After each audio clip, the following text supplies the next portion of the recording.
ways. And let me hand the floor over now to Elie Ayache.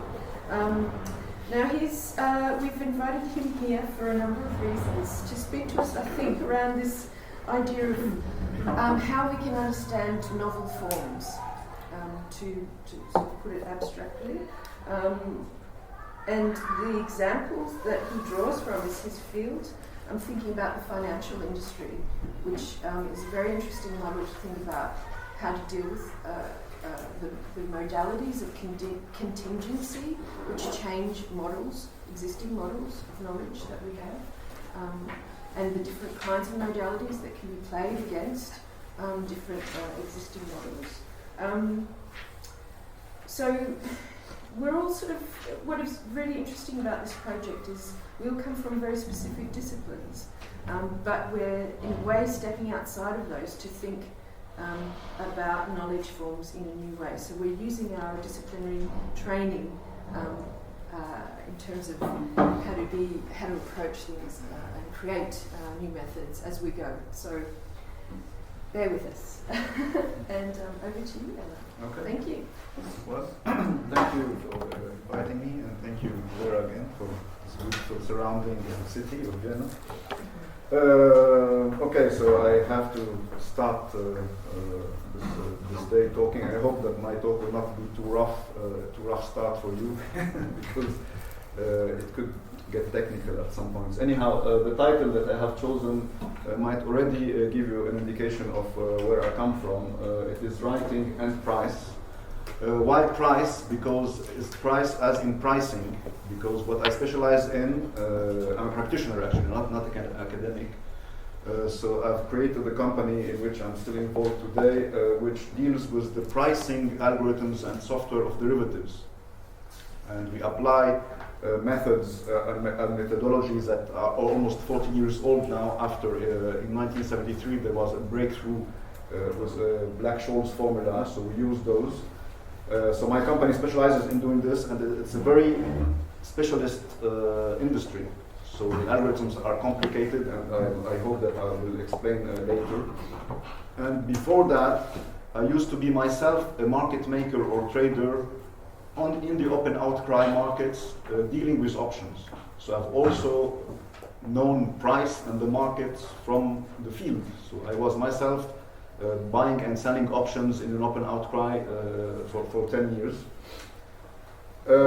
Now, why writing? Is that because after a long story of thinking and developing software and thinking about what I was developing from all points of view, not only computational but also metaphysical, I came to the conclusion that the pricing process that goes in the market as a temporal process should not be confused or identified with a stochastic process or a probability process, as you learn in probability theory. It is what I call a writing process. And why the word writing? Because when we say writing, it is more serious. It's when you say writing history. So whenever there is a process where not only random variables go up or down, but whole worldviews change, such as history progress, this is where I think I propose the word writing, meaning in a massive sense of the term, because writing is serious. So I will try to actually today show you that the price, as it will appear to you through the technology of derivatives, is not to be lodged in the category of probability theory, stochastic processes, but in something which I myself name a writing process, and I hope that I can show you the contrast between writing and price in that sense. Now, also writing because this whole thinking about the underlying metaphysics drove me to actually writing a couple of books about it. So 8 years ago I wrote a first book, and this is the last one which I was published last year. So for the last eight years I've been more of a writer than a trader or a developer of algorithms, even though people in my company are still developing a very cutting edge algorithm in the field of finance. So that's the last book. The previous book that I published was called The Blank Swan, The End of Probability was the subtitle, which is where I really denounced the fact that probability should not apply to the technology of derivatives. And for 3 years there was an outcry in my field, people like me, like people dealing with the technology of derivatives, what we call quants in my field, discussing with me, attacking me on forums, trying to tell me what metaphysics and philosophy, especially philosophy as in Deleuze or Miyasu, has got to do with finance. So that went on for 4 years of fierce debates, and I ended up writing the second book after putting together all the new arguments. However, the second book took me, if you will, one level even deeper in the thinking. So in this book here, I engage even with the foundation of probability theory per se. And this is why the purpose of my talk here today is to try to show that price, as I understand it, is not, don't think about it as, the ordinary price of something trading in a market and we don't know what the market is, but I think of it as a logic that is alternative to the logic of probability. So price to me has to do with the deep categories and the schemas of thought, and I will try to show that probability theory, as it was axiomatized by Kolmogorov and as it is today, it's a huge corpus of theories, etc., corresponds to a certain schema of thought, to a certain schema of thinking about the world. And I do insist that the two logic that I want to oppose are material logic, not formal logics. Why I call them material? Because probability has to do not with formalism only, but with the concrete world. So probability has to be linked to the concrete world, but because even though it's axiomatic and it's mathematically now a completely respectable science, because probability used to be an applied science and it used to be despised by a mathematician, but after it was axiomatized, it became a very respectable formal science. However, there is still in it something which is mysterious, and which I will try to actually show you today, which is how matter or the concrete words enter into the formalism. So that's why I call it a material logic, and it is in that hinge precisely how matter enters in thought with respect to the schema of thought of probability, that I will look for an alternative that will turn out to be price and the pricing process and derivatives. Now I will keep talking about the market as I speak. Just a reminder here, and like a kind of declaration of principle. The market, again, to me, is not like the sociological market that you can think of, where stuff is just being traded in the marketplace chaotically. What I understand by a market is something which is already layered and structured by the derivatives. So let me try to formulate this, because this is important. What I call the market is the following. I already assume that I have a certain financial asset which is trading freely in the market. So I kind of already assume the notion of the market first, but bear with me 1 second. So I have a financial asset which is trading in the market freely. Think of the rate of exchange between dollar or euros or equity index like the S&P. So it is trading perfectly randomly. And the beauty of the thing is that when you have a market like that, you have to forget about fundamental value.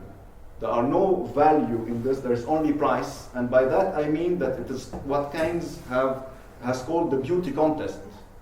So in that sense, the price of the thing does not correspond at what people think is the value of the asset or the fundamental value of the company that is trading, but what you think the price in the future is going to be according to the consensus of other people thinking what the price is going to be. So that this kind of self-reference, you can show that it leads to complete randomness being the consequence of that. And this is what scares a lot of people who don't want to go into this field of finance, because they are scared by the idea that something, as soon as it is traded freely in the market, and I mean freely traded every second. Like I used to trade stuff on the financial exchange, not to mention that today algorithmic trading trades even in the millisecond.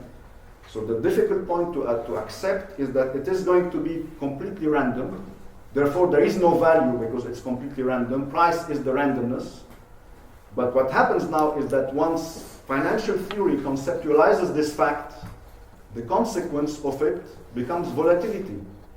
So volatility of the price becomes the certainty of the thing. So value is not certain, there is no value, there's only price which is uncertain and random, but the volatility of the price, so I'm going up one level, becomes the value of the market, if you will. So that becomes like what the concept of the market is. And the miracle that happens with derivatives is that once you conceptualize the fact that volatility becomes now the fundamental value of the market, this, thanks to the Black-Scholes formula, which was discovered in 1973, gives me the value of something which is the derivative written on that underlying stock. So you see the paradox here. I'm saying there is no value, there is only price, but then I end up with the conclusion that volatility is the only value, and this at the second level gives me the valuation of a derivative. And the algorithms that we develop in my company, the books that I've studied, etc., are all about how to value, in the sense of really the deterministic value, the derivative. And it's now at this second level that my definition of the market enters, and I say no, if you want to believe that the market is the alpha and the omega, the derivative has in turn to become traded as well. So it has in turn to become a traded asset with price and no values. You see what I mean? So to me, the market is always at the iteration between n and n plus 1. Something is trading. I deduce volatility as like a value or something which becomes transcendent, and we believe that we can do theory and etc. Then I have valuation again, and everybody is happy. And everybody stops there, by the way. In all the textbooks of finance, everyone is happy with the conclusion that derivatives are valued, and there is no theory of what happens next, which is the purpose of the exercise. Now that the derivatives are going to be traded, and they are going to be back to that category of price, which is, I say, more serious than valuation, what happens next? So that my whole investigation is how I fall back from value to price. Okay? I think in a sense I've already said everything that I'm going to talk about now. So the rest of the talk is only filling in the details, if you will. Okay. So also, I will try to make this a little bit entertaining by considering two cases of writing, not only the market of contingent claims. So contingent claim is another word for derivative, because the derivative is derivative on something else, meaning the payoff of the derivative will depend on what the underlying stock is. That's why another name for it is contingent claim, because it's contingent upon something happening to it. A contingent claim as opposed to a claim that pays a certain and an assured payoff. So a contingent claim is another word for derivative.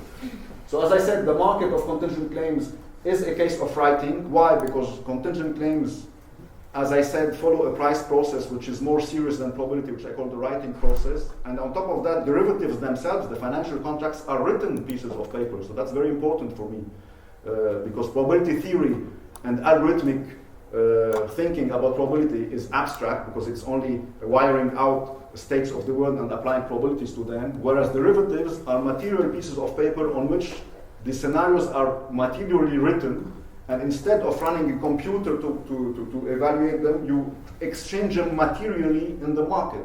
So to me, the written character on a piece of paper is very important materially to say that the only way that an algorithm is going to compute the price of the derivative is not an algorithm, it's the market itself which is the ultimate algorithm, which is going to materially exchange it. And the other case of writing, which I always like to cite, is the case of Pierre Menard, author of the Quixote. I don't know if you're familiar with him. Pierre Menard is a fictional character which was created by Borges in 1939. Pierre Menard is a writer, so that's why obviously he enters into my category. Pierre Menard has died, and a friend of his, which has entertained correspondence with Pierre Menard during the last 20 years of the life of Pierre Menard, is telling us the story of Pierre Menard. And he's telling us that through correspondence with Pierre Menard, apart from 2 or 3 pieces that Pierre Menard has published, which are like a poem or something like that, and he was not a very well-known writer. He lived in Nîmes in 1920s. So apart from a few items that he published not very well known, by far the most important work of Pierre Menard, according to the narrator, is an unpublished work which took him 20 years to not even to achieve, because he did not complete it, is to write 2 chapters of Cervantes' Don Quixote, chapter 9 and 38. So he took 20 years of his life to really write word by word in Spanish, even though he is French, 2 chapters of Don Quixote. Not copying it, obviously, because to copy it would take 1 night or 2 nights, but write it. And this is very mysterious.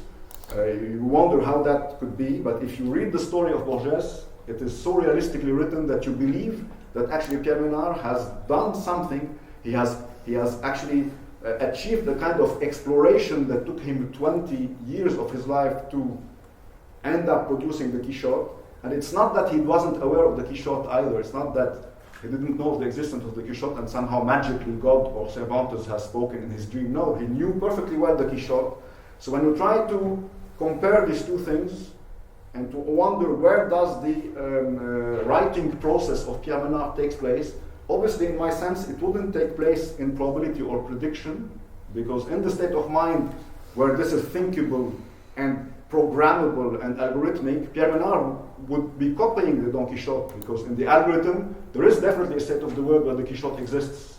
So it's not in prevision or in algorithmic thinking, it's something else, and to me that something else is what I use also differentially to talk about writing. So to me, writing is when it's not in prediction, it's in that other area, and Pierre Menard to me becomes the typical writer. So Cervantes is not the author of the Quichotte. Cervantes has written something which turned out to be the Quichotte by chance, whereas Pierre Menard has written the Quichotte. So he is even a more original writer than Cervantes. So what I'm saying here really that this writing process that I want to think about and to differentiate from probability, I even have to think of it outside the time of prediction. So to go back to my two cases, so when the market, as I talked about earlier, the market in the sense of always going from n to n plus 1 in the derivative, when the market is defined as the endless writing chain of contingent claims, because bear in mind that as soon as I have one derivative, which is trades, I can then write another derivative on it, so that there is an endless chain here. The time of prediction and of algorithmic trading drops out of the equation, so that's my whole point. So the market, in that sense of the writing process, is outside the provision time or the algorithmic time of prediction. And also for Pierre Menard, if Pierre Menard were writing the Quichotte in time, meaning in time, in chronological time, where it's definitely wired in his past that the Don Quixote exists, he would be copying it. But we know that he's not, because we believe that he's done something mysterious, we don't know what yet. So he is also writing outside time. And so I have one of my amazing results is that therefore the derivatives market, as I understand it, which again is to be contrasted to the algorithmic view of prediction, is a technology for writing the future, not for predicting it. So again, why? Because the future is too serious to be predicted, so it has to be dealt with a technology which is material technology, which is massive in that sense. And to me, that's my point, because that's my specialty. I argue that the derivatives market is to be inscribed in such a massive technology and not in algorithmic view. So, of course, you've all guessed that I'm completely against algorithmic trading. So algorithmic trading, according to me, even though it works locally, but from the global point of view, it's doomed to fail, because you can show that as soon as an algorithm has been programmed, and it's a black box, you don't know what, but you assume that it is running some statistical kind of analysis, even very short-term period of time, and trying to guess the next tick. So you can show mathematically that if it is relying on some kind of algorithmic statistical inference algorithm, it is as if it is evaluating a certain derivative and stopping there. Whereas, don't forget my postulate, and postulate that the value of the derivative is going to be contradicted by the price of the derivative. So in other words, if that derivative that the algorithmic trading is implicitly evaluating exists, it should be contradicted by the market, therefore he will not be able to actually arbitrage the price of the derivative, therefore he will be dominated in the sense of game theory by somebody else who's trading that derivative, so therefore it's going to fail. Anyway, this is technical. And I also like to cite this other case where writing is contrasted with time. This is actually a citation by Maurice Blanchot, who you may be familiar with, who is a literary critic, French literary critic. And Maurice Blanchot has written a book which was also very important in the history of my reading and my writing. And the book by Blanchot is called The Book to Come. And there is a last chapter in that book, which is also entitled The Book to Come, in which chapter Blanchot comments the poem A Throw of the Dice of Mallarmé. And Blanchot says, Mallarmé's, you know Mallarmé's poem, The Throw of the Dice? The Mallarmé's poem is a very unusual poem because this is where at the end of the life of Mallarmé, where he was already starting to be annoyed by the fact that verse and the meter of poem has become completely free and kind of random. So he wanted to also write in a free verse. However, as the story goes, he wanted to produce a poem in a free verse kind of thing. However, he did not want to choose a particular meter. He wanted at the same time, even though he's going to throw the dice and produce a certain instance of that meter, he wanted still chance not to be abolished. He wanted all the possible other contingent variations of meters to be present in his poem, and that's why he resorted to this kind of way of delivering the poem, which you have a poem where the words are laid out completely on the page, so there is no linear order. You write the page and you have blanks between the words, etc. And Blanchot is commenting here by saying, Mallarmé's A Throw of the Dice is the book to come. Space excludes ordinary time. In this space, the actual space of the book, and in that instance, it is the poem. Instant never follows instant according to the linear progression of an irreversible future.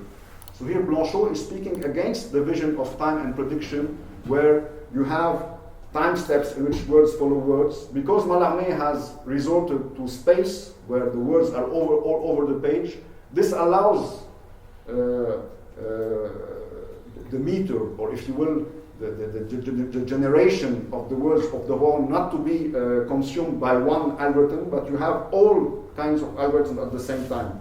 So to me, that speaks for the fact that there is a layering in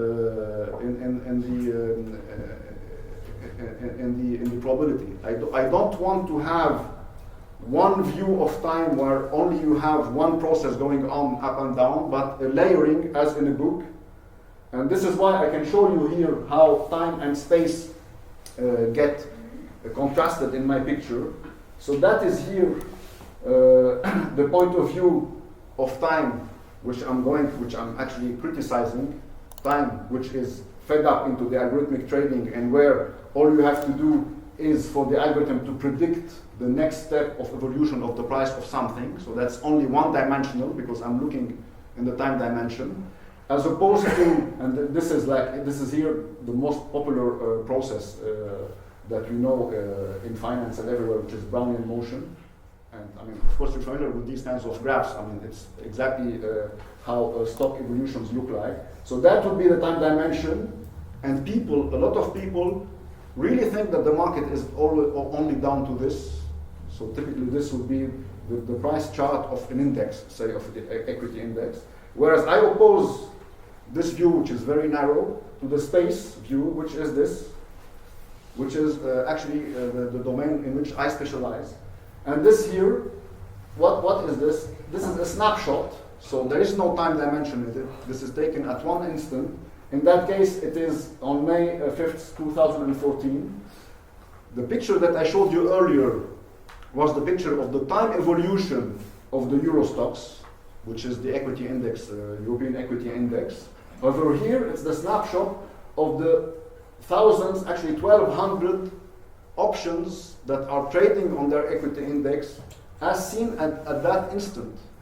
And all the blue lines that you see are market quotes, bid and ask.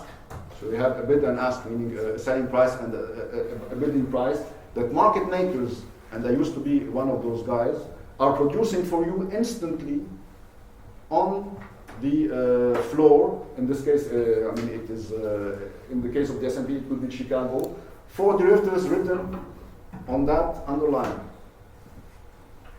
The reason I'm showing this is that if you believed, for instance, that the algorithmic view of Brownian motion that I showed you earlier was the correct one, according to which there is only one parameter, which is volatility, which describes everything, this picture would be completely flat. Whereas the reality is that every option, and the options here are distinguished by their maturities and by their strike price. Every option is seeing a different volatility than its neighbor. That's why they are lying at a different level, even though the underlying is the same for everyone. So it's as if every option is seeing the world and the future differently than its neighbor. And that's why, to me, it's like a book. So every page of the book is at a different level than its neighbor. So how to make sense of the fact that you have this kind of layering of options is what is driving me to the fact of this whole argument about saying that definitely the market, when you augment it with the derivatives, is in a different dimension than algorithmic trading and the algorithmic view. So this is another view of the same thing. And this here, our volatility index option. So as I said, in the market, it's not only the case where options are written on an underlying equity index like the ones I've showed you. When options, as in the pictures I showed you before, start becoming traded independently of each other, themselves they become basic assets, and you have on top of those options written on them. So now in Chicago, for instance, you have not only options trading, but options on the options and what you call volatility index options. So that's the other layer on top of that.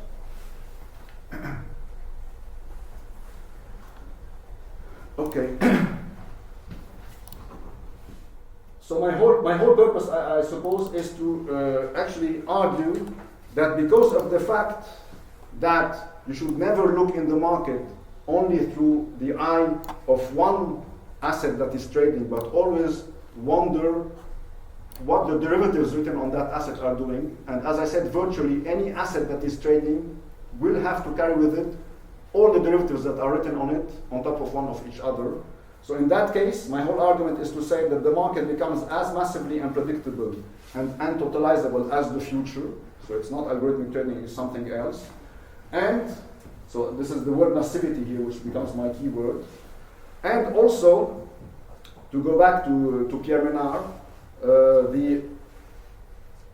what I find fascinating in Pierre Menard is also there is a sense of infinity and massivity in Pierre Menard, because even though you feel that it's trivial and Pierre Menard is only replicating the work of Cervantes, so therefore there is only the one and the same, which is the copy. Pierre Menard in correspondence has told his friend at the end of his life, which he could not actually complete the work, because as I said he only wrote 2 chapters. He said, the task that I have undertaken is not in essence difficult. If I could just be immortal, I could do it. So why there is the sense of infinity in Pierre Menard, which by the way explains that it took him 20 years to do that. It's very strange, because you feel that if what Pierre Menard is doing, meaning trying to write something which is already written, then everything becomes possible, in a way. Even though he is replicating some existing work, as soon as you think, no, I have in my thinking to change the logic and no longer to see this as replicating algorithmically work, in which case he would be copying it.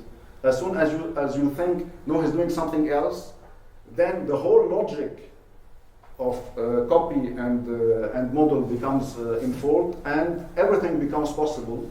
So it's as if Borges, according to me, was showing us in Pierre Menard a picture of the world inverted, because it's as if even though Pierre Menard is going to converge to the one work which he wants to deliver, which is the Quixote, but actually the world that he is exploring behind him is massively infinite, and it would take him infinity really to come back from this work to produce that work. Okay, so now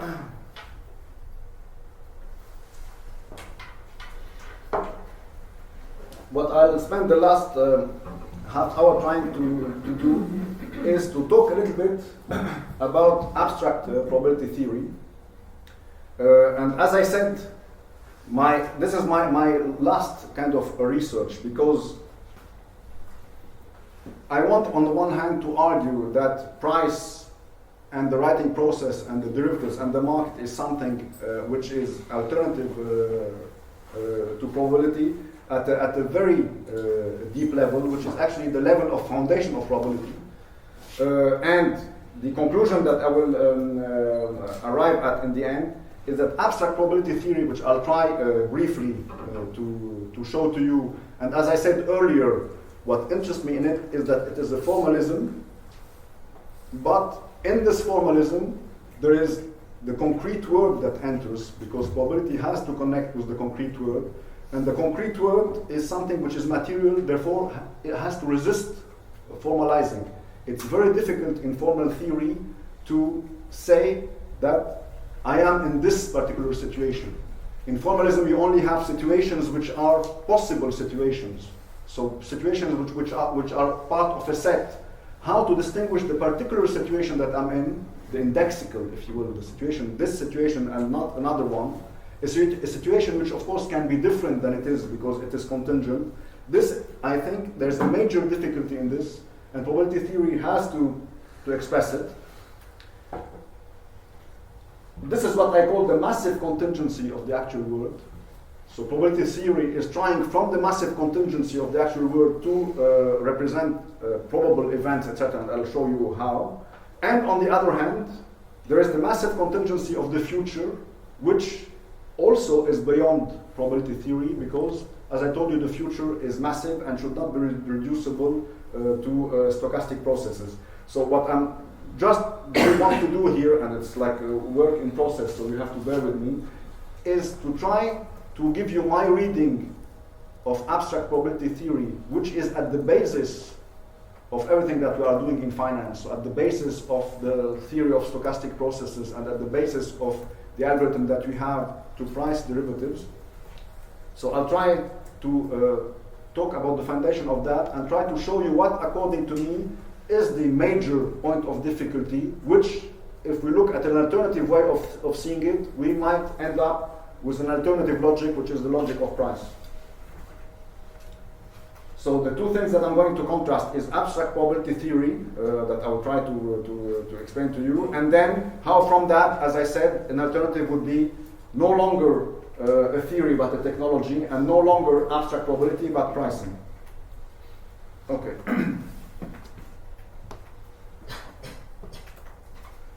So what is the main difficulty in abstract probability theory, and why is it called abstract, by the way? It's because we have always, if you want to model a probabilistic process, for instance, throwing a dice, you have to begin with a concrete situation. So the concrete situation is, I am throwing the dice. However, the main point is that the situation, which is the concrete situation, I have to take a point of view of the situation and abstract the situation. For instance, if I'm playing dice, the only thing that interests me is the numbers that will show up. I'm not interested if in every time I throw the dice to wonder whether it's raining or not, or there's a cloud in the sky or not, or if I'm smiling or not. Because the concrete situation as it is, there's an endless ways, what I call the situation in its absolute concreteness. There's an endless ways that you can describe it. So there is no end to the level of detail of describing the complete situation. However, probability theory, in order to make it work, has to take an abstraction of that and take a point of view and only retain a certain characteristic of the concrete situation and not treat it in its complete and absolute concreteness.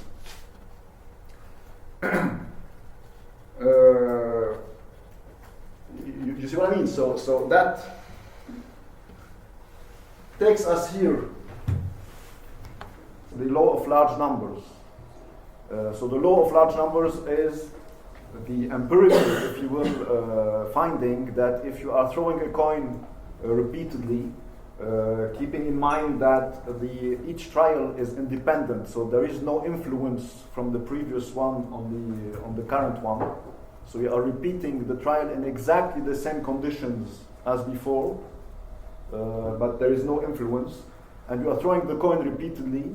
Empirically, you observe that in the long run, the frequency of appearance of heads or tails converges to a limit, which is 1/2 if the coin is fair. It's the same with the die. If you are throwing the die repeatedly, the dice, you observe in the long run that the frequency of appearance of each of the faces of the die, if the die is not loaded, is 1/6.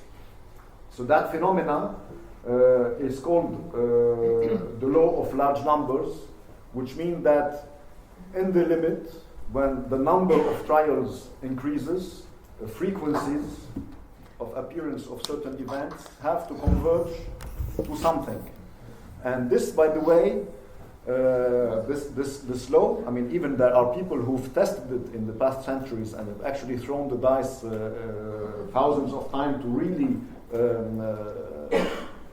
demonstrate the fact that there is convergence of the frequency, is the defining characteristic of probability, because there are even people who think that the whole concept of probability, which is abstract, because if you are holding a coin, and if I tell you that the probability of its landing head is 1/2, intuitively everyone understands more or less what I mean by that. So if you think about it a minute, what do I mean by it even before throwing the coin? It must mean the law of large numbers. It must mean that should I throw the cone an infinite number of times, then it's not going to fall on heads all the time, of course, or on tails. It's going to fall in a random fashion. And to say that the probability is 1/2, I must mean to say that in the limit it will converge to 1/2. So that is important, because people have tried to show that law. People are not sure whether the law of large numbers is a law of nature, or is a law of logic, or is a law of physics. And this is actually what has, in my sense, started the whole even axiomatization of probability theory. You have two versions of the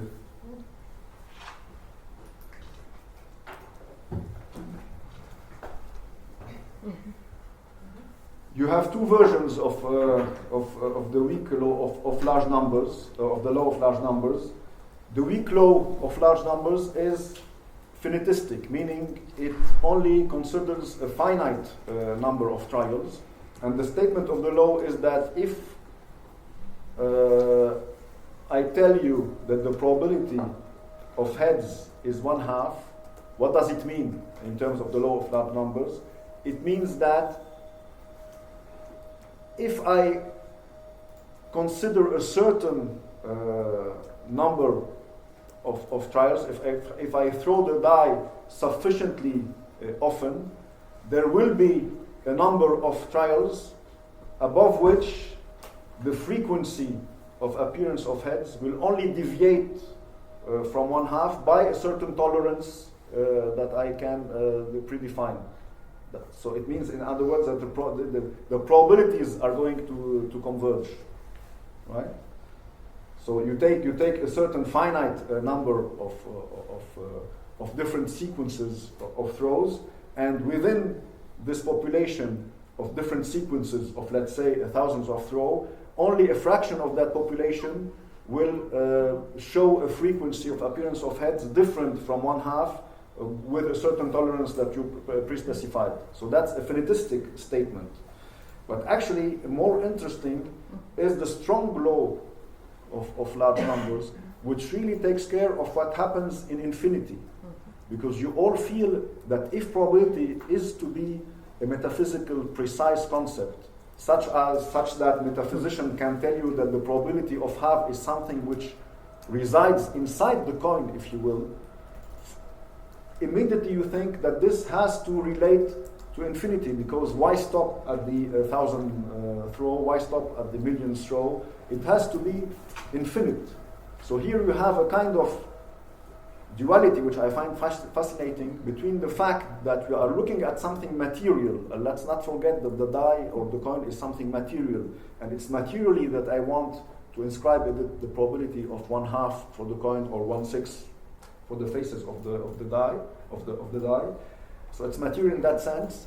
Yet to really understand what it means that I should be talking about objectively or materially there being a probability of 1/2 or 1/6, what I find fascinating is that you should then in mind or in thought throw the die infinitely. So the strong law of large numbers is the one that says if you throw it infinitely often, which of course it's a thought experiment because no one can throw it infinitely, then the frequency will converge to a probability with certainty. So that is the interesting thing, which actually have led philosophers, for instance, to identify the concept of probability with the concept of frequency in the infinite limit. Okay? So the real challenge is to show the strong law of large numbers, and because it's a situation where it is very intuitive what we are talking about, because we are looking at the die that is in my hand, I'm looking at the coin, so I feel that it's something material and something that I want to say intuitively. Only whenever I open my mouth to try to say it, I have to go to infinity, so it is intuitive, and at the same time you feel that there will be a difficulty in trying to show it, because in mathematics you have to be dealing then with infinite quantities, and in mathematics, I mean, it's tricky always to deal with infinite quantities and to deal with an infinite number of trials. Okay, so that to me was really the point which, according to my rereading, if you will, is one of the brilliant and major consequences of the axiomatization of probability theory that Kolmogorov achieved in 1933.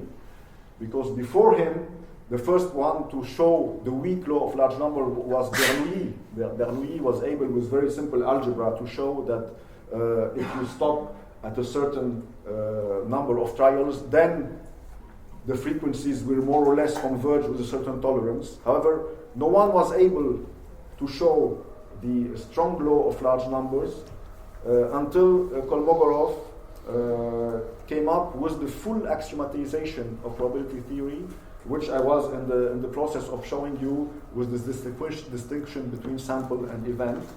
Émile Borel produced a proof in 1909 before Kolmogorov, but the proof was not very rigorous. I mean, it was very controversial because all the results that he showed was correct, but only the proofs were wrong. Okay. And the reason why, to go back to what I was saying at the beginning of the talk, when I said that to me a probability is a material logic, the point that ultimately I want to drive at is to say that as soon as finally in mathematics you have a theory which is fully mathematically consistent. Probability used to be despised by mathematicians because it used to be applied math, but now it became a full mathematical theory. So it's a formalism. It's a formalism that you can think about completely, consistently, both logically and even metaphysically and philosophically, I believe. However, the distinguishing feature of it, as I said at the beginning, is that matter, the concrete situation, the concrete world, enters into it. That's, for instance, what makes all the difference between probability theory and analyse in French, which is the study of functions and variables and functions of variables, etc. And you find that all the people, at least in the French school in the beginning of the 20th century, who produced all the major results in probability, were all trained in analysis, not in probability, because analysis was the respectable field and probability was not. Why? Because probability has this kind of hybrid nature in it, where you have the concrete word in it and you have something.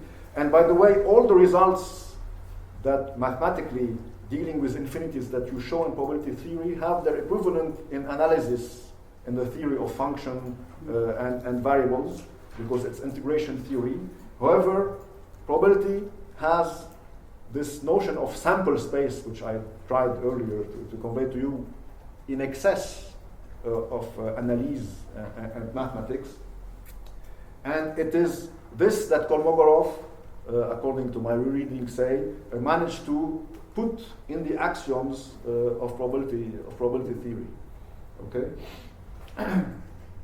And the reason why I'm talking about this, because to me, the introduction of the sample space, the introduction of the fact that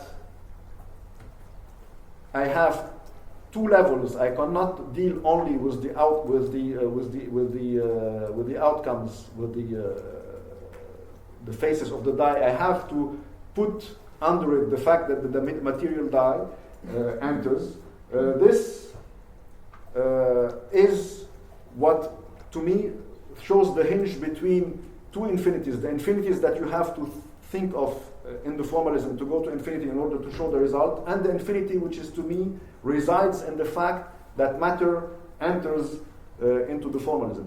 So to me, the fascinating thing is that as soon as you put in the formalism something new, which is the concrete sample or the concrete word, this to me produces the infinity already. The concrete situation where, for instance, as I said, I'm throwing the die even once, even before I go into the process of throwing it an infinity of times, even when I consider once the die, to me there is already the infinity contained in it, because as I said, there is no limit to what is the level of detail of describing the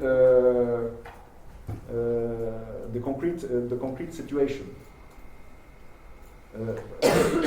But by the way, as I said, because going to infinity is a thought experiment, if you think about it for a second, you feel as if the law of large number is something that you want to prove physically. But at the same time, you are requiring that every time, in actual physical time, every time you throw the die, require that the condition of experience be exactly the same as before. You don't want the next time to throw the die opposite to the wind, say, because you know that in that case, the game is no longer fair. You will be biasing the probabilities. So there is a kind of paradox, because you know that you want exactly to reproduce the same conditions, the same physical conditions as the previous throw. But then I ask, what is the limit? If you really want to produce the exact same conditions, then you should also have the same results. So how come that the conditions are completely the same, except at the last limit you want the possibility of the die falling on heads or tails? So of course you have people who would discuss for you forever by saying, well, microscopically the surface of the table is not going to be the same and the force of the wind is not going to be the same. So people will have a tendency to explain back the randomness by physical explanations. Where I say that no, this is only, it doesn't matter, because in that case, somebody will still be able to imagine a thought experiment where all the conditions are exactly the same, the table, the wind, etc. And yet, if I want to explore something which can be heads or tails, I want all of that to be the same, except for the last part. So that's why, if I want to read this purely metaphysically, in the sense of reading in the law of large numbers, what I said, the fascinating link between matter and formalism, I would tend to say that no, it's not a physical experiment. It is a thought experiment, because I have to take it into infinity and it's completely ideal and completely perfect. However, it's a thought experiment which involves matter. That's the important thing. So it's not a thought experiment in the formal sense of formal thinking. It involves matter. And if I want to take it as pure and as metaphysical as I wish, what is the aspect of matter that we are exploring here is simply the fact that, so as I said, don't think about throwing the die infinity, because anyway, it's a thought experiment, and as soon as you look at the die, already in thinking, the whole process to infinity is already present there. So in that sense, the intuition of the infinite number of trials, as I said, has to be already part of what I'm looking at the die, even the die which is not yet thrown, but not the die as a formal variable. So I'm not thinking of a die as a formal mathematical variable which has different values. There is on top of analysis and mathematical analysis the fact that the die is a material object, and therefore what is the material distinguishing feature of it is that it is lying on this face and not on the other face. It's lying on the table. So it's showing a face, but it could have shown the other face, meaning it's contingency. It is this face that it could have been different. That's the definition of contingency. So that's why, even by looking at it as that, lying on the table, you already have the infinity of trials that I'm thinking of. Nobody would think about trialing the die if the die is hanging in the air. If the die is hanging in the air and it's showing you all the possibilities of different values, this would be analysis. It won't be probability theory. This would be as if I'm looking at a mapping between 6 cases and 6 different values of the faces. I have to put matter on it, and matter makes the die land on the ground for probability theory to enter into the game, and for me to start something which is no longer a variable. It's no longer I'm surveying in thought the different variables of the die. It becomes something which is a trial. So I have to lift the die to throw it. You see what I mean? So to me, the fact that it's landing on the table, and this is an image, of course, think about it as a fact that I'm saying that the situation is this and not otherwise. The concrete situation, the sample is this and not otherwise. However, there are infinitely many ways that I could change the situation, hence contingency. But the fact that there is a situation which is driving all this, this is the major difference that probability theory is bringing to the general notion of mappings and functions and variables. So that's why the omega is what is the case. That the omega is the concrete situation I'm in, which is in the present instance producing materially only in the way that the concrete world can produce it to me. It's concretely producing to me the current situation. And this, as I said, because it's concrete, there is limitless ways that I can find it, that I can describe it, because I have to set up a limit. Where does the concrete situation stop? So it's as if the word big omega is the sample space. That's, if you think of it as the world. However, because it opens behind my back, I don't need to tell you where I place the limit and the level of details that I can describe. Think of Pierre Menard here. I mean, there are infinitely many details. So I place it behind my back. That's why, funnily enough, in probability theory, the sample space omega in all the textbook you find, they call it an abstract space. I find this ironic because this is supposed to be the concrete world, yet in mathematics they call it an abstract space. What does it mean, abstract space? Meaning in mathematics they don't want to tell you what's inside it, so it's an abstraction, meaning ultimately you can potentially put in it whatever you need later in order to make the experiment more and more precise.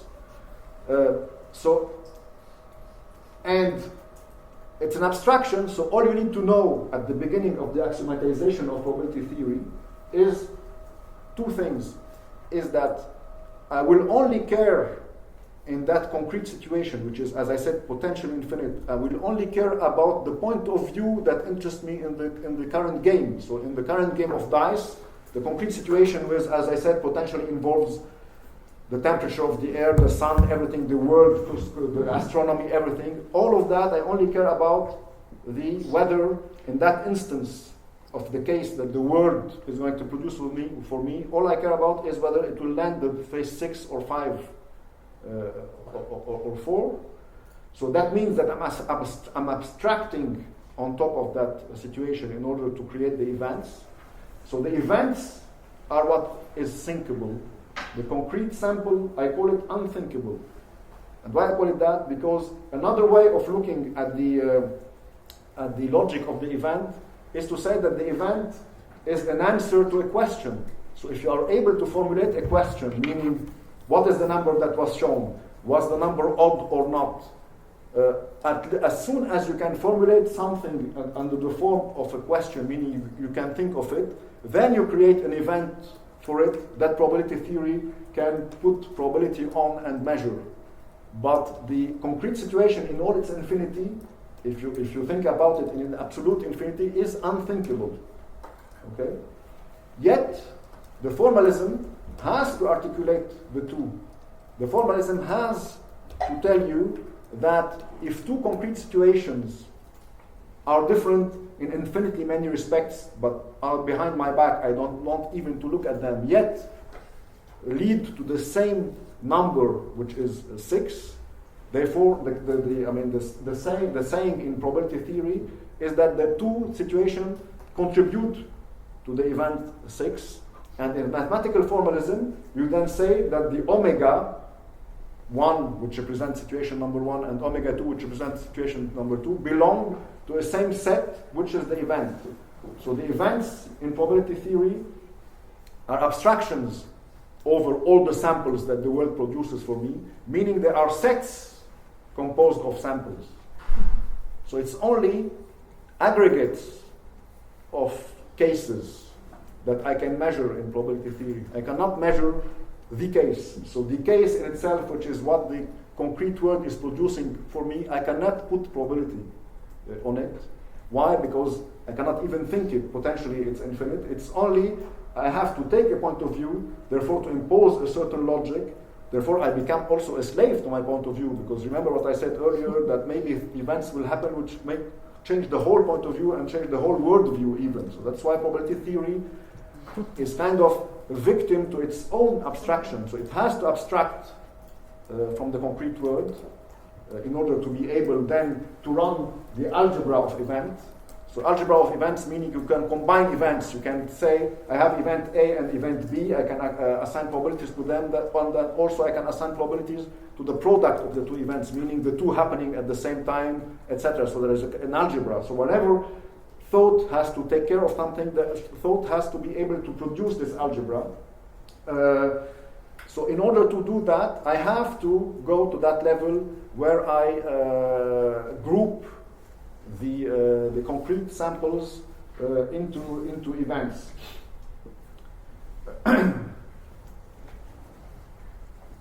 So to go back to, as I said, the heart of probability theory, and it was the axiomatization by Kolmogorov was deemed successful when finally he was able to prove formally and rigorously the strong law of large numbers, because as I told you, that was the main challenge.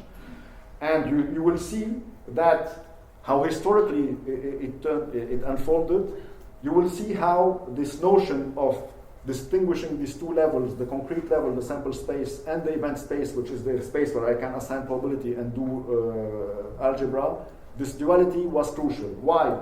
Because before Kolmogorov produced his axiomatization in 1933, there was a first attempt at formalizing probability by Richard von Mises in 1919. And to formalize probability was a big challenge, actually, which Hilbert in 1900 posed to the community of mathematicians, because everyone was feeling that probability was more and more used in all kinds of applied sciences, etc., but still lacking mathematical respectability and still lacking a mathematical foundation. So that was an open challenge. So von Mises was one first attempt at doing so. And remember, I told you that the strong law of large number was, as opposed to analysis and mathematics, the main characteristic feature of probability, up to a point that von Mises even chose the strong law of large numbers as a defining characteristic of probability. So instead, von Mises, instead of saying, I will postulate probability, like Kolmogorov would do later, and assume that probability is just, this concept, this abstract concept that I will axiomatize in terms of sample space and event space, and then, as Kolmogorov did later, show the strong law of large numbers. Von Mises did the opposite. He said, I don't know what is probability, because probability is a metaphysical concept, and people were challenged to really know what probability, but I know something, because von Mises was an engineer, so he was pretty much attracted to the real world and to the concrete application. What I know for sure is that if I produce the infinite numbers of trials, even if producing them infinitely is an ideal situation, but yet, he says concretely, let's suppose that I can produce them infinitely. I know that the frequencies will converge. This is the mystery. I don't know if it's a law of nature or whatnot. I don't care. I will take that as a fact, and it's from that that I will define probability. So von Mises actually starts with something he calls a collective. So he starts with the fact that all of us agree that a coin is being thrown an infinite number of times. Everyone agrees that it is random, therefore heads and tails are going to appear randomly in time. And everyone agrees, or at least von Mises' system requires, that the frequency of appearance of ones and zero will converge to the limit. What does this mean? It means that if you count how many over the 100 trials, how many times the one has appeared, it's like 40% of the times, and you continue to infinity, this proportion has to ultimately converge to a fixed value, and therefore the frequency of zero will be 1 minus that value. So von Mises starts with this as a given, and he said, this is the situation, and from that I define probability as being this limit, the limit of the frequency. But then he ran out into a problem, and this will take me into, I have 5 minutes? Yeah. This will take me into the next slide of why he ran out of the problem, and Kolmogorov finally gave him the answer. He ran out into the problem where, because von Mises wants to start out with the concrete word, so he wants to start out with the actual outcome that the word of von Mises has produced for him as far as the sequence is concerned. And by the way, the whole sequence, even though it takes place in time, is one case. The beauty of the if you will, of the sample space is that it's so abstract that even if I'm throwing the die infinitely, it's not every time that I throw it that I have a different sample. I can immediately consider that if God is looking at the word from a timeless perspective, if you will, the whole infinite sequence is one outcome of the whole world. Okay, so von Mises starts out with the full concrete sequence. So he's imagining concretely that I have ones and zeros, and he requires two things. As I said, that the frequency converges, so it doesn't oscillate forever. So, and limit, you have 50% say of ones and 50% of zero. And second, he requires something which is called the axiom of randomness, because he doesn't want to have any sequence. If you have any sequence like a periodic sequence, 0, 1, 0, 1, 0, 1 forever, then obviously there would be a limiting frequency, which is 1/2, but everyone I would agree with him that it's not, this is cheating because this is not random. So he wanted both things. He wanted some regularity in the limit, which is the frequency converges, but he also wanted some irregularity, otherwise it would be cheating. So there was some tension in his system, because he wanted to define a way, formally, because we are talking here about formalizing probability, that even though in thought I imagine that in the limit the frequency converges to a fixed number, which is 1/2 or 40%, etc., yet I require that there is no pattern, no recognizable pattern in the ones and the zeros. So to formalize that was very tough, and he did it. He did not succeed formally of doing it in his first version of the theory. Somebody later showed that was possible. So what he required in order that the sequence be random is a very clever thing. He said that imagine the sequence is given concretely in mind, right? I require from you that you should not be able to extract a subsequence from it where the frequency is different from the one that I had before. In other words, if you are throwing the coin repeatedly and the frequency is converging to 1/2, to ensure that the sequence is really random, meaning produced by a real coin which is really random and not produced by an algorithm that is simulating the coin, you have to make sure that there is no way that an algorithm could predict, based on what happened in the past, what the next bit would be. Because if he could predict, then he would extract the bit, or at least choose the bits on which to bet money.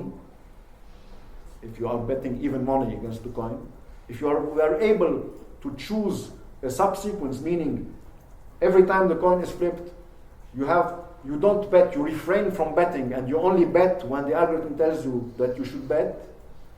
It means that your algorithm tells you that if you bet only on those specific instances that I tell you, the overall frequency that you will be observing will be on that subsequence will be different from the overall. Therefore, you will make money against the opponent, the casino that is paying you even money. If you would be able to do that, then it's not good. Then the sequence is not random. For the sequence to be random in von Mises' sense, no algorithm should be able to extract a subsequence where the frequency of occurrence of the ones of the zeros is different from one half.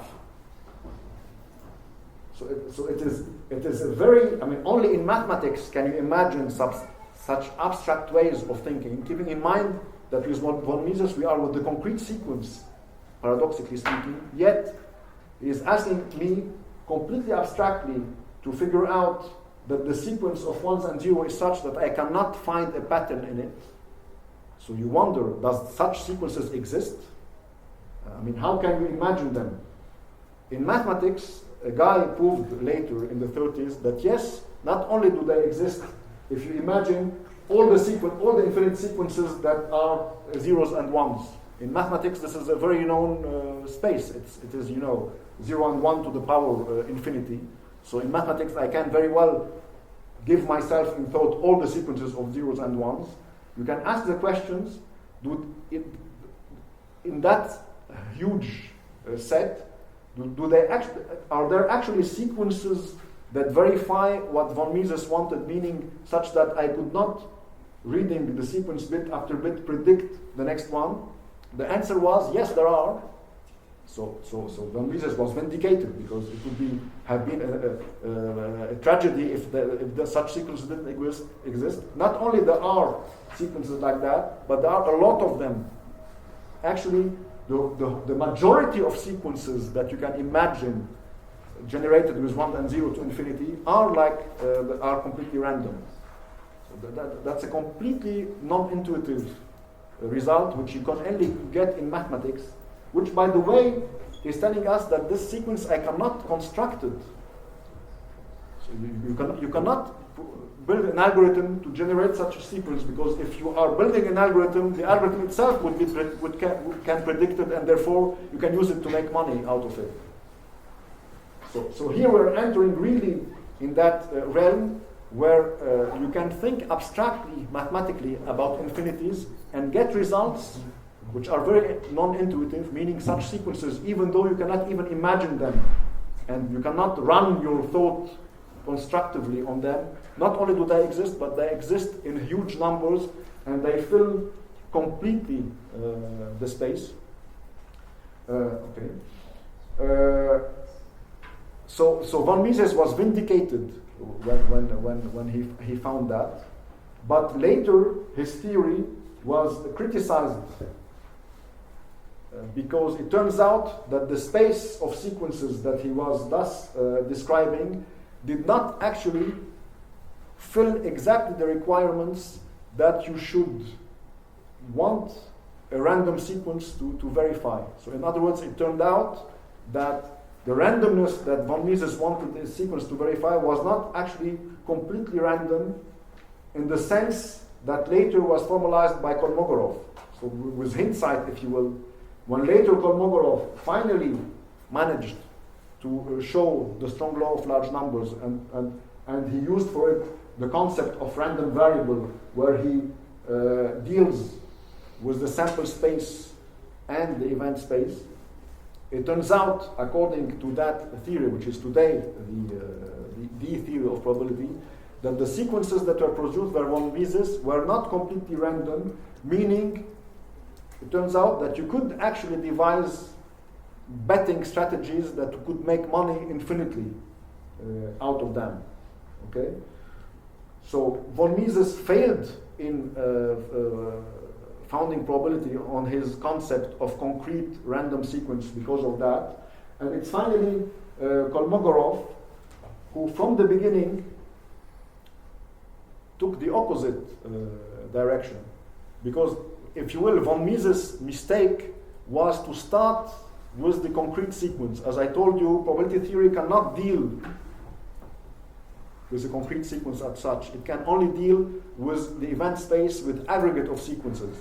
So, what von Mises was trying to do when he said that I have my concrete sequence, however, I don't want you to extract from it subsequences such that you could bet at a different ratio than the one I'm offering. Actually, without telling it openly, he was exploring a space where those sequences could vary with some probability. However, he did not have the means to measure that space because he did not yet define probability. So it's only when you have the full power of only here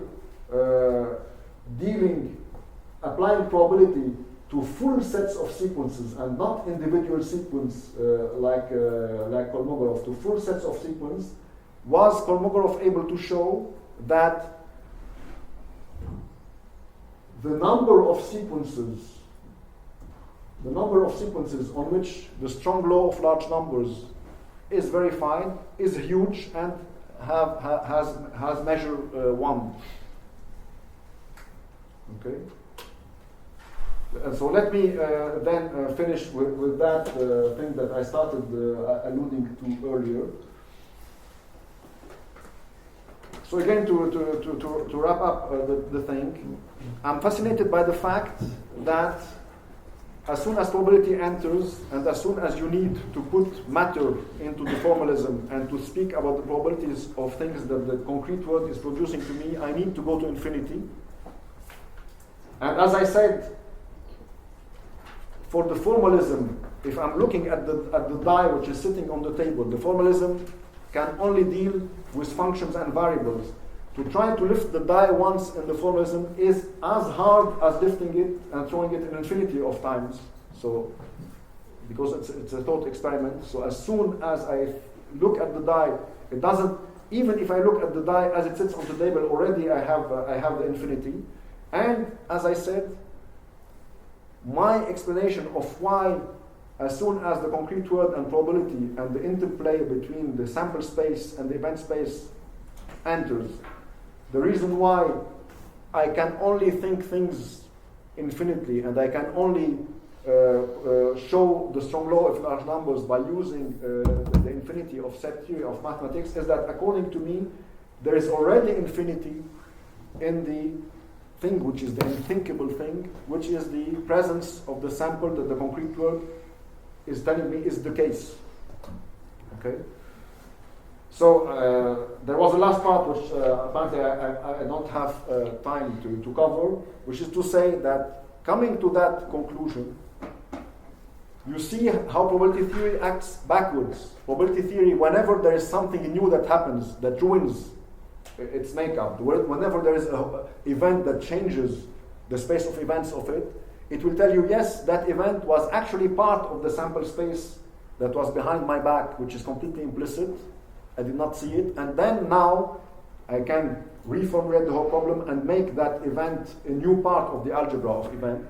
So it's always reasoning backwards. It's always throwing any radically new event back in the black box of the sample space by telling you, yes, that event, even though I had no representation for it thinkably, but because it was unthinkable before it occurs, but by the way, it has always been part of the sample space because the sample space is unthinkable anyway. Now that it has emerged, I can think it and put it in the space of events and start applying probability to it. So it's always backwards, probability theory. Whereas what we require in order to address the open future is something that dispenses completely with this notion of black box and sample space, starts with something which has no infinity behind it and put the infinity ahead. So this shift, putting the infinity ahead, starting with something where the event and the sample space are the same, and it's not that the depth of the one is always driving me backwards. So starting with something where the sample space and the event space are the same, and the infinity from which the future in all its massiveness is going to emerge is forward rather than backwards. This, according to me, happens in the logic of finance, where, and this is what will be my last statement, where the word that I will be talking about is not the concrete word that everyone think about, would be the trading pits where financial assets are trading. So the word as I used to know it as a trader. So my word was only reduced to the trading pit. But because I'm modest, of course, I'm going to show you that moving infinity forward can at least work in the world which is reduced to the trading pit.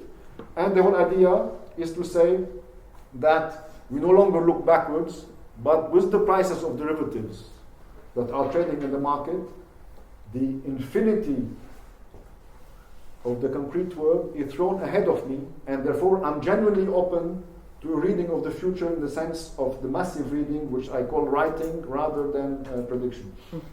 Okay, thank you.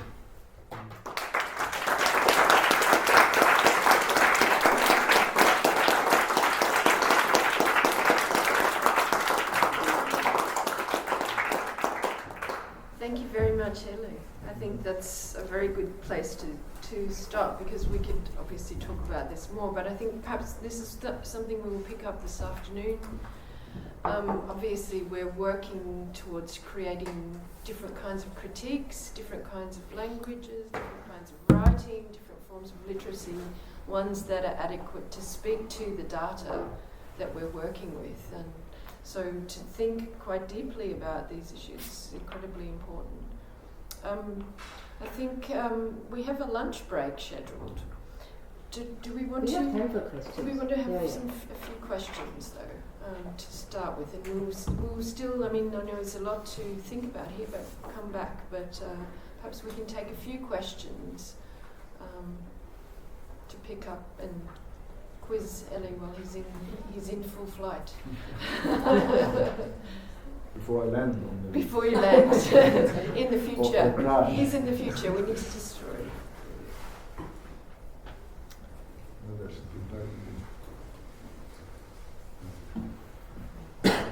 Yes? I have a small question, more like a request. If you could talk a little bit more about randomness. About randomness? Yeah. If I could, talk about... More about randomness. What do you mean by randomness, and technically, and with the yesterday we touched the absolute randomness, and I think it has different meanings. It had different meanings yesterday. Yeah, so I mean, so here, for instance, the randomness that I showed you, which the whole debate of the strong law of large numbers and the debate between von Mises and Kolmogorov were all about, was simple randomness in the sense that it was down to flipping a coin. And of course, I mean, implicit in all that was that the coin had a fixed probability, which is 1/2 when the coin is fair of doing this. So I have a fixed coin that is not changing, so the probability distribution, to talk technically, is fixed. And it is producing the randomness of ones and zeros, which is already, as I said, contains in it all the full power of probability theory. And it requires already all the infinities of reasoning with the sample space and the set theory. But the major thing is that the randomness was very benign, was very simple. It was the randomness of a coin. Now try to imagine for 1 second that the probability distribution or the mass distribution in the coin, which makes it tilt to one side or the other one, you try to think that is random. So when the coin is in the air, there is some other random device that tells me whether the weight of the coin is going to tilt to that side and that side. So it's as if you are flipping another coin to determine whether the coin is going to be loaded to heads or tails. And now tell me what happens. Now, of course, you will observe ones and zeros also, heads or tails, but there is no way you could explain that with only one dimension of randomness as before, which is the unloaded coin, or the coin which is not drawn randomly. Now, that situation where the probability distribution or the mass distribution of the coin is drawn randomly can perfectly well be accommodated by probability theory. Probability theory is very powerful, as I said, because of the sample space. So now we enter a new dimension in the sample space by saying there are new samples which are how the probability distribution of the first coin is being said, and there is no limit. You can imagine also that as you draw the coin, not only the probability distribution of it changes randomly, but the surface of the tables. You are on a ship, and then the waves makes it so and so. There is no limit to that. And probability theory, thanks to Kolmogorov, is infinitely rich in terms of nesting all those random effects one after the other. In my field of finance, we are definitely dealing with probability distribution that are far, far, far more sophisticated in terms of nesting than flipping a coin. Why? Because as I said yesterday, and even briefly this morning, if I'm flipping a coin for the stock, deciding every time whether the stock goes up or down with a fixed coin, this, in terms of Brownian motion, will translate immediately in volatility, to speak the financial thing, is constant. So volatility is a constant, let's say 20%. But we know that it's not constant because volatility itself is changing stochastically. So therefore, to explain in finance the fact that derivatives show instantly such shapes which are not flat, because if all the option prices were aligned on the same flat surface, in that case volatility would be constant. In that case I would be only flipping a coin to determine the trajectory of the underlying equity. To explain the fact that in effect you have such shapes in the derivatives, you have to say that the probability distribution is much more complex than flipping a coin. So it's flipping a coin whose distribution is being flipped also, so the volatility is stochastic, in other words, etc., etc. And I end up in the algorithms that we currently have with a situation where I have 5 levels of different volatilities to explain all that. Not to mention that other effects can also enter into the picture, where, for instance, if I'm flipping a coin, all of a sudden, by flipping another coin, I can decide that I'm no longer flipping a coin, but a dice.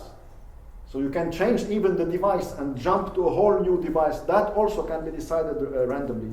So just to give you an idea of the sheer complexities of the distribution. Nevertheless, all of that is still manageable, as I said, by probability theory, because I can go as deeply as I want in the complexity of the sample space. But still, I'm not happy, even though all the algorithms that we devise in my company are based on probability theory and are based on probability distributions, which are complex, of course, but still there are probability distributions. I'm not happy because the market to me is something always in excess of the given instance of the algorithm, no matter how many layers I have in it. The market is, by definition, the fact that if I have a certain instance of nesting of probabilities, that will give me the value of some derivative, but the market will change that value into a price, therefore will diverge from it. Therefore, if I now reason at infinity myself, the market to me is a condition whereby no fixed level of randomness will cover the market. So there is no limit to the nesting. So it's as if the market is already going to the infinite depths of the sample space, except that what I'm saying is that I put it forward instead of backwards.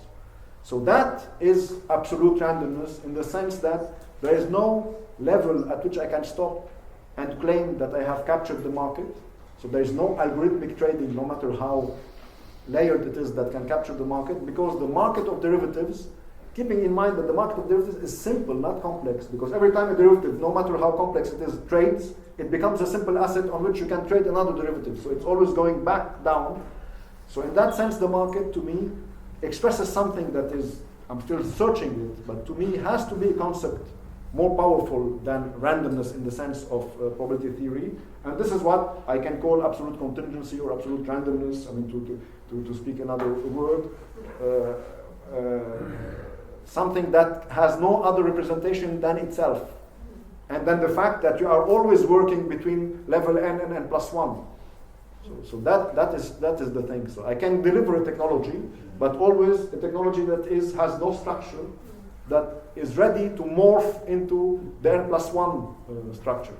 So that's how we connect back to the fact there is in the technology that we have developed no pre-specific structure. The technology should be able to take into account any new addition. Do we have another question?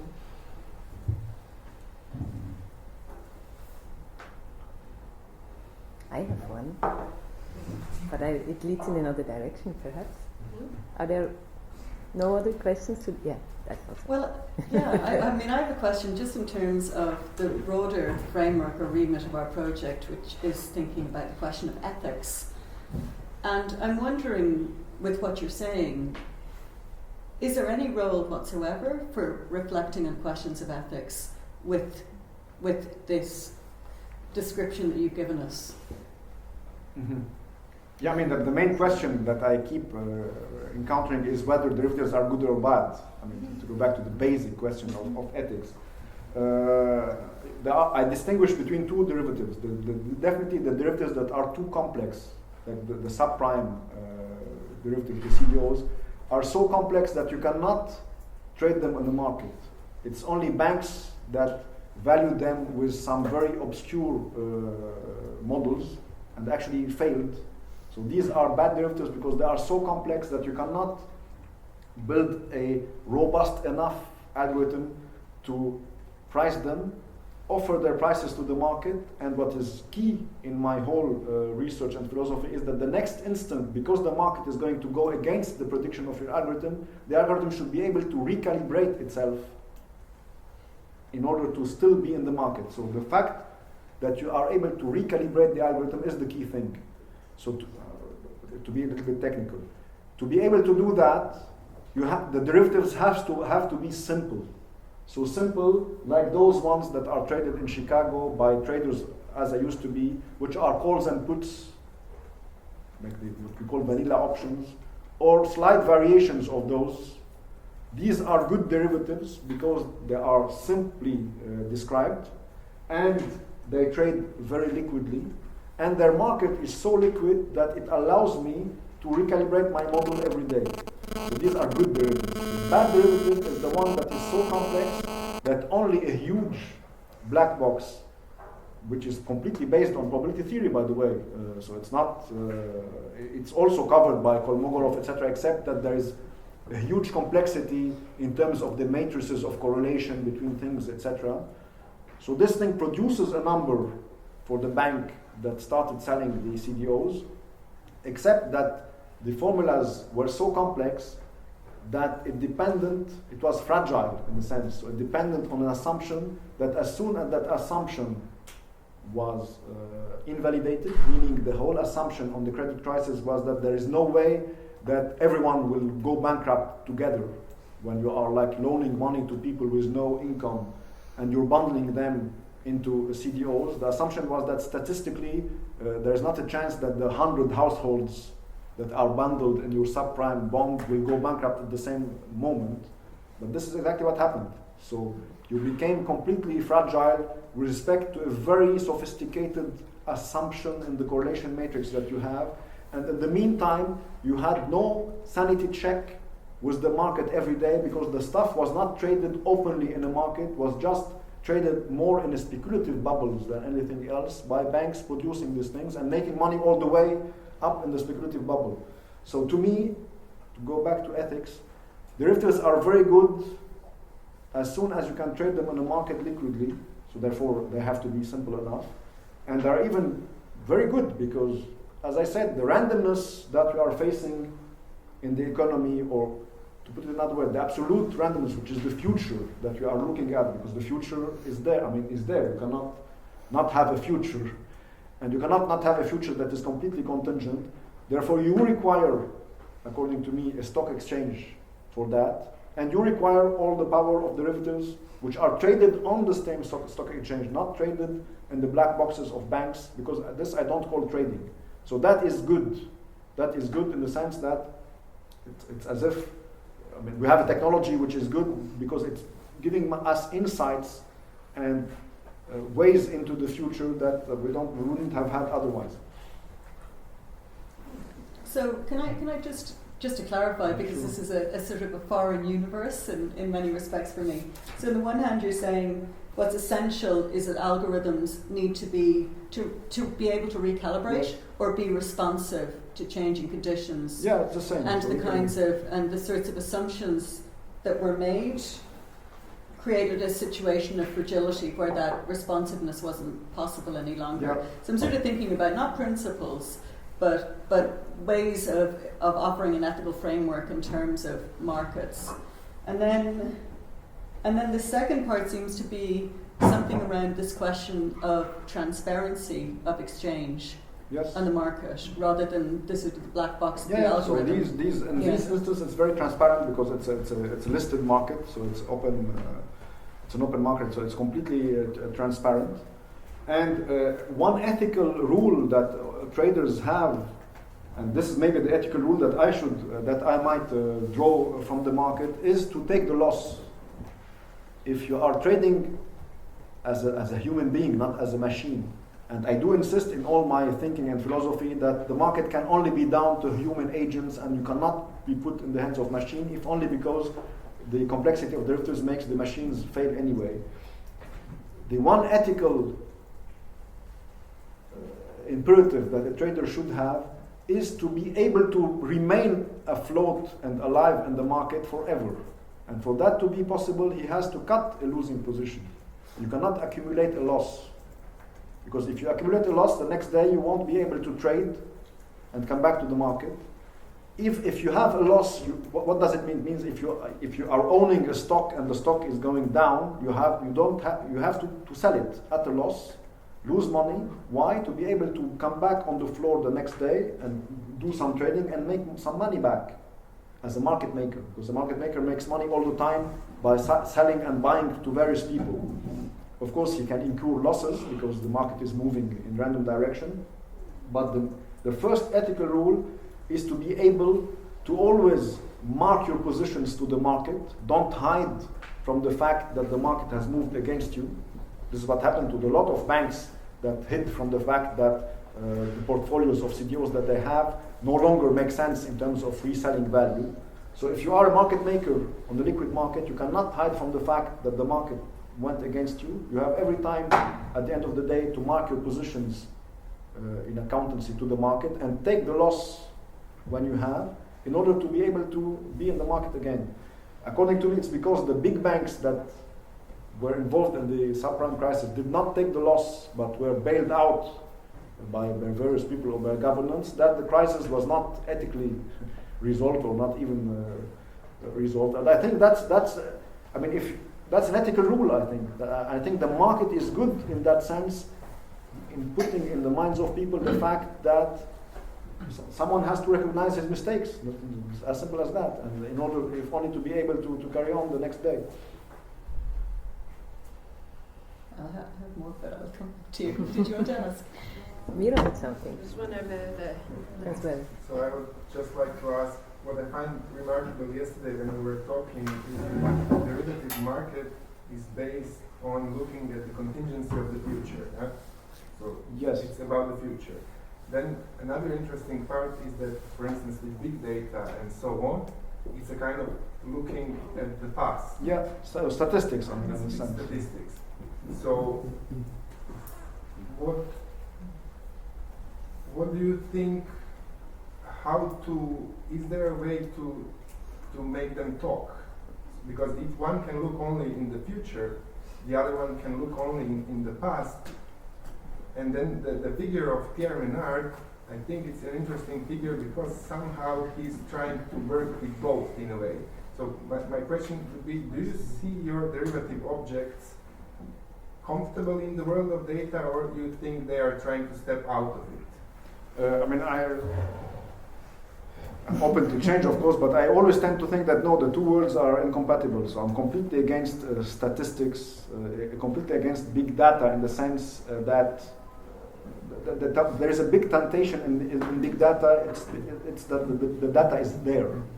So because it's there, as Ludger was saying yesterday, and so massive, you cannot stop people from running statistical algorithms on it. I mean, if I had a company, I would maybe invest in doing so because, okay, I mean, you have to do something with the data. But however, I call it a temptation, of course, which is very hard to resist, but also a danger because, as you are saying, you can only run statistical algorithms which are only so simple, and anything can come up or can come up out of that. When the data is sufficiently big, any kind of statistical rule can emerge which can be completely wrong and potentially generate disasters.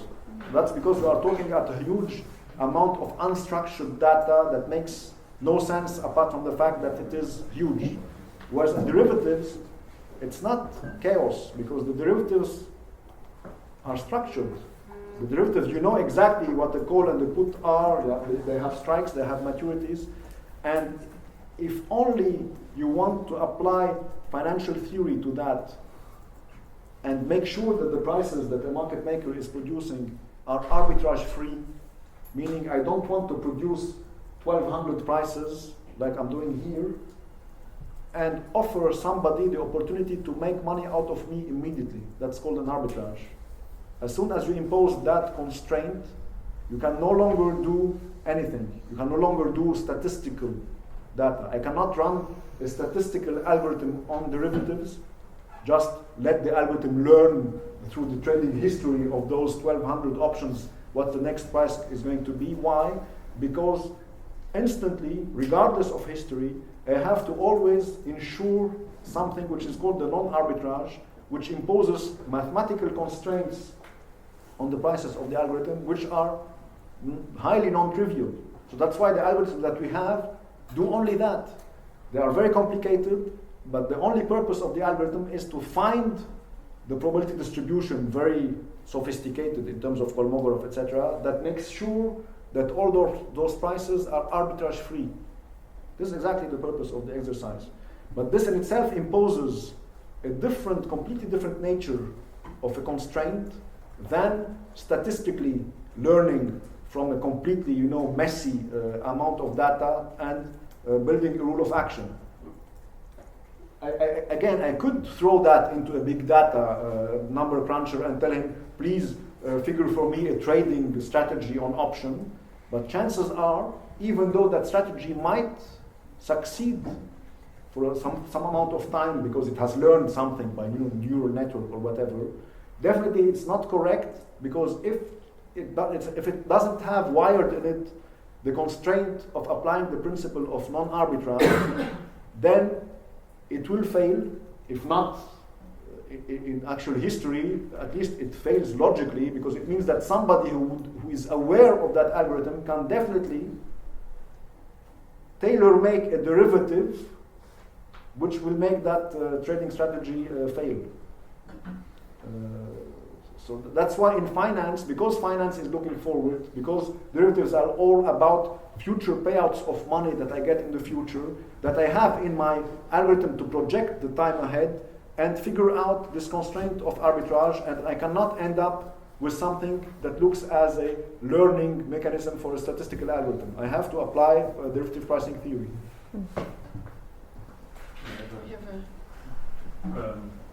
Okay, I agree. We both don't like statistics because I agree it's completely inadequate. So what you present is with the derivatives and so on. In my understanding, this is stochastics. So yes. This is the French way of thinking this way. All the history is Bernoulli, and you had all these things and so on. So I understand that, and I think this is appropriate. So, but I like machine learning because I think it's not about statistics. Of course, big data normally is 95% of the way it's used. Simply said, and we have massive data. So it's a lot of data, and then they make statistics on top of that. So, but I think the nature of big data is the principal connectivity of anything. Mm-hmm. So then we are, I think, in towards quantum. So then I completely disagree that big data is looking backwards and stochastics is looking forward. No, I think you are within the data with big data. You're within. So you're neither. So it's like a wheel. So it's paradox. So you're not ahead and you're not back. You're within. So and it's like in mechanics. With a rotating wheel. So the invention of the wheel. Mm-hmm. So something which is moving infinitely and fixed and stable in its center. So this is what I'm so. And I think with machine learning, you are with these wheels. So you're at a center and you're within the stream of things, whatever it is. Mm-hmm. And by that, it's an abstraction of stochastics and statistics, I think. And this is what I would say at the third term, and I know this is nowhere like that. If you have statistics, we don't like that. It's primitive and positivistic. So we have in the prediction, we have the stochastics. And I would say probabilistic should be reserved for these kind of quantum phenomena being within. So in this paradox situation that you can't decide whether it's back or forth and so on. And I would strongly argue towards that with big data, independent of that 95% is de facto relatively simple and stupid. But the kernel of that and the principal potential of that is a quantum phenomenon. Mm-hmm. And this is like the spinning wheel. So running all this stuff, you're within and you're stable at the axis of this wheel. So and this is what I would say is probabilistic. So and then I don't agree with these lines of von Mises and with Kolmogorov and so on. I'm not pretty sure what it is, but this kind of axiomatization of stochastical things, I think they are strongly in contrast to what I think in quantum mechanics and so on it is working on. Yeah, so what I, for example, know with Feynman with the quantum electrodynamics and so on. No, but definitely the formalism of quantum mechanics, it's true that I had not mentioned it. It's a completely different to Kolmogorov, because it makes the experiment so depend on context. Big data is on this line on quantum mechanics, and I would think, so this is what I think. You have this English tradition of statistics with Baynes, you have Bernoulli and so on, this French thing on the stochastics, and I would reserve this concept of probability, not mixing it up with these two, but just on this quantum stuff, and I would put that to big data and machine learning. I mean, I came across... It's not about statistics. Sorry. Yeah, I totally agree. I mean, I did not have the time, even though I had a slide for it. I mean, to me, ultimately the kind of probability that I'm looking at, which is beyond Kolmogorov, so it's meta-probabilistic in the sense, because as I said, I want always to be able to recalibrate my model, therefore I always want to be able to look at the model from above. So as soon as it is meta-probabilistic, it connects more to quantum mechanics and to the wave vector being a meta-probabilistic tool rather than but the interesting thing then with the quantum is that you even don't think about any model at all. So it's no need for, this is what I yesterday showed with these lines of simple events. So you have simple events and you abstract from any kind of model. Any kind of prediction and so on. So you simply don't care what it is. Yeah, I agree. I mean, I came across a book recently which really was also, I mean, exactly the book that I needed at that time, written by Khrenikov. And it's called The Probability and Randomness, Classical and Quantum. So he really goes to the depths of showing what is the limitation of Kolmogorov and what kind of other logics of probability you may have. And of course, the next level, as we said, is the fact that always have multiple contexts that can interact. But maybe what you said last, meaning that you have no structure at any point, and therefore criticizing Kolmogorov and measure theory from that sense, maybe that could relate to also a book that was key in my readings by Schaffer and Wolf, who wrote a book which is called Probability and Finance, and they completely come up with an alternative to the system of Kolmogorov, where what you are saying probably applies, meaning there is no structure, there is only data, and I have to find my way inside it as a game that I'm playing with reality. Yeah. So I had a slide for it, but I did not have the time to show it.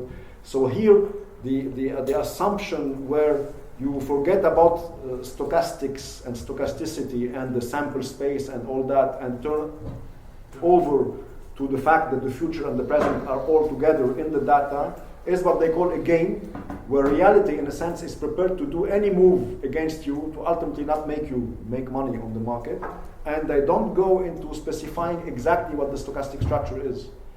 Yeah, so that might be... So therefore, I think this is a term we tried to point out yesterday. So if you get this kind of abstraction, if you get this running, and you get this stable point, this is somehow it's a movement from this global general mapping of what is going on, and finding truth in there, just to put it in your pocket. So and you get it personal. So and this is how to ask questions, and then you have a personal view to all this stuff, and then you get a personal responsibility to all this stuff because you have it in the pocket, and then another one is connected to all this stuff again, and he has another pocket because it's asking other questions, and then I think we are persons again. This is what we have with privacy yesterday and so on. Just put it rotating in your pocket, and you have it. And so don't trust on these. So this was, don't trust that there is a global truth of this stuff. So this is a misunderstanding of big data. So, and this is the rhetoric of Google and so on, that there's some truth in what's going on there. No, just put it in your pocket, let it rotate, and do this, take your own spin with it. And this, I think, is, it would be very interested, I don't know that, to discuss it in depth with your domain and with your expertise in there. Yeah, I mean, maybe ultimately the question is, because still in finance you still have institutions who are supposed to produce prices, like market makers.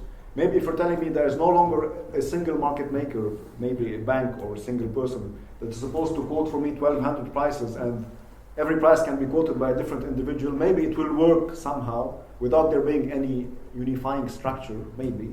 But unfortunately, up to now, I mean, people are still looking at a market maker for the options on the S&P. Therefore, I have to have, even though the model is going to be completely destroyed the next second, but instantly I have to have some stochastics in the picture to be able to verify non-arbitrage. No, therefore, I think the stochastic structure, different than the statistics, but the stochastic structure needs to be this generic infrastructure, and it has to be solid. Otherwise, nothing is working. Like I can't use my mobile phone if the infrastructure is not working. So it simply has to work, GSM. Otherwise, it's not working. It's the same here. So in my intuition, the stochastic infrastructure has to be solid. Otherwise, you are done because there's no material you can work on. Yeah, in my case, it amounts to saying that the market should be there, no matter what. Yes. Which ultimately is, to me, the ultimate computing engine. Maybe I can connect to that. Maybe it doesn't even play any role in your thinking, but I am coming from literature theory, and very much, I'm very much thinking for a long time, of course, about these questions now, like Maurice Blanchot, the book, the coming book, the book to come. So there is a dimension to, I find this idea of thinking about the notion of price as a kind of writing extremely exciting, because there is a promise in it for me to relate numbers, calculation with writing, with articulation, with interpretation, and so on, with subjectivity, and with the whole hermeneutic space that we know from the legacy of the books. But I have one problem that I cannot find a way out with the proposal. You started in the beginning by saying what is crucial for your way of thinking about the market is that price is primary and value doesn't exist. And then comes into existence from the kind of trading a history, establishing a history, and then the idea with Pierre Menard that it's like how can you be active and trying to establish a history without wanting to intentionally do it, so change it, so there is a kind of an anonymity to the figure of Pierre Menard, and he's trying to rewrite Don Quixote. Well, to write exactly, to write. But then, so the objectivity of the text, which is there, and the authority, the authorship behind it, which goes away, and yet it's a kind of a way of reclaiming, like one singular case of an anonymous voice, something like this. And this is very, very interesting, I think. With regards to exactly your question, Aislinn, so I wouldn't ask, is there an ethical framework or rules that we can now translate and bring to other fields? But the very way of thinking, the way you do, for me, as I understand it, is an ethical way of engaging with the problems that are at stake. But what I cannot buy is that price is primary, because what does that mean? If price is primary, it means to put it very drastically, and I'm not at all wanting to say that this is how you are thinking of it, but if we look at it in this legacy of Maurice Blanchot and the book to come, then of course what is at stake is the role of writing in the scriptures and in the whole legacy of Christianity. and there, if you take it literally, what you have is these books were testaments, so last wills. And on that level, what you are saying with the market is the medium of contingency. It is becoming a last will as well. If you set it absolute. Yeah, I'd say it's a book even. It's even a book, no? It is it is the last will, it is a testament, and it is a book. But then what does it mean that we are writing prices? Because if it is a book, then there is something to be witnessed. Yeah, to me the market is always in the middle of the event, so it's almost a book of the end of times.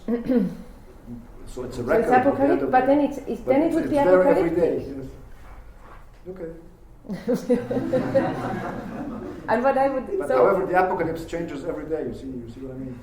So that's but still, I mean, of course. But it's a very, to translate it, to detach it from is it a true way of thinking or a false way? It is one which has enormous implications to how we relate to the world, so what we do, whether we can be happy, so all these kinds of things. So if we really spell it out in this dimension, then it's a very tragic kind of basic sentiment, and I have difficulty. I find it very beautiful how it is made up, and all the points of that seem to be driving you with this interest in the anonymous singularity, the concrete, which is the abstract, and that's why the concrete is the infinite, and the abstract which always finitizes, but then at the same time we always relate to the abstract because it's a way to actually address the infinite, but of course it's not. So all these kinds of lines. But this one point, it's like with Meyasu. I cannot. Why do we need to say there's a necessity to contingency? Why can we not say there's contingency, and there is relative necessities, contracts? That's Michel said. That's my sympathy for Michel said. I said it's not natural laws. There are contracts. Nature is contractual. So of course we have to think and to consider regularity, repetition, prediction. But why trying to pin it down? Why is it necessary to say the necessity of contingency? No, I mean, Meyasu, he was misinterpreted by many people who thought that he was saying that everything goes and therefore there is total chaos, etc. Yeah. No, but he's trying to, I think he even told this to me privately, what he was trying to say is to completely follow a very rigorous philosophical argument by saying, if thought has to abide by the principle of philosophy, which is that thought has to think necessary things, because philosophy is not thinking thoughts that are laws of thoughts, new laws of thoughts, even though philosophy keeps discovering new laws of thought, of course, and maybe two philosophers can never discuss together, etc. But there is the ambition of discovering systems or laws of thoughts. So Meyasu was led to the idea that if he follows the argument that what is the thing that thought can think necessarily, turns out to be contingency, according to him.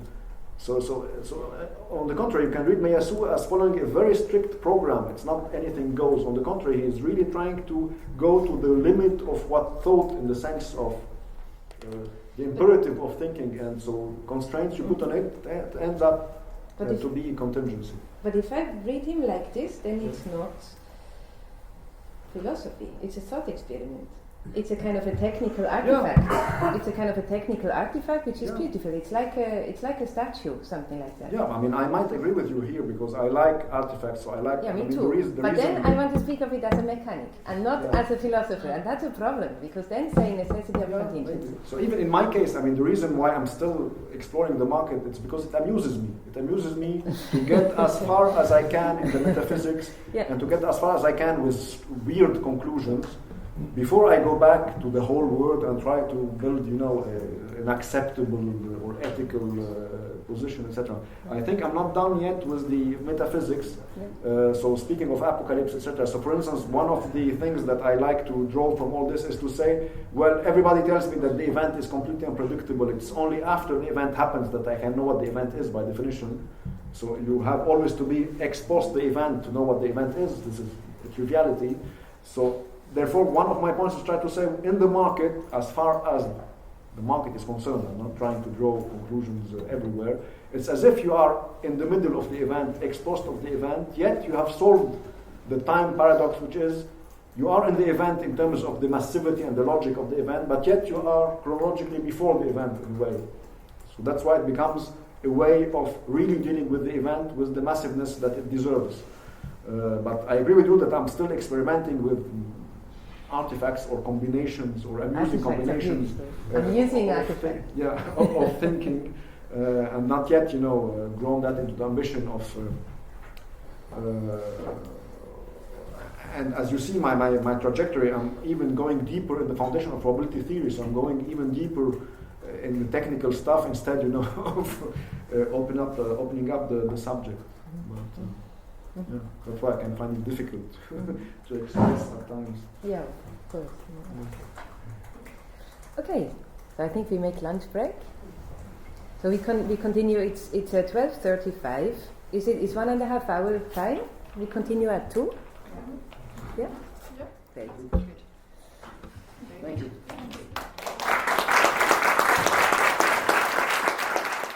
To